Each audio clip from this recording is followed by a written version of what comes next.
In this tutorial, I'll show you how to generate text using AI in Adobe Captivate with the built-in Quick Prompts feature.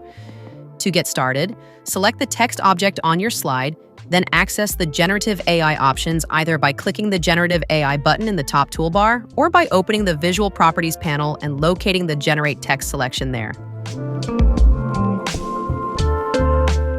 Once open, you'll see a set of 7 quick prompts to choose from.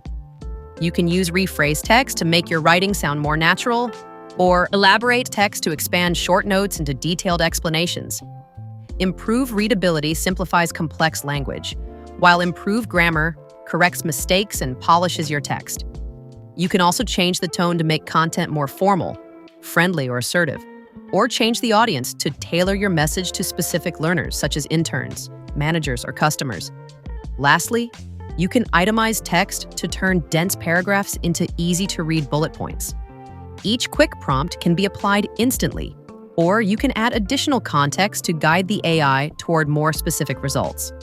The AI-generated output may vary each time you use a prompt, which can actually give you useful variations to choose from. Select Replace to switch out the original text for the new suggestion. With these quick prompts, you can save time, enhance clarity, and create more engaging learning content in Adobe Captivate.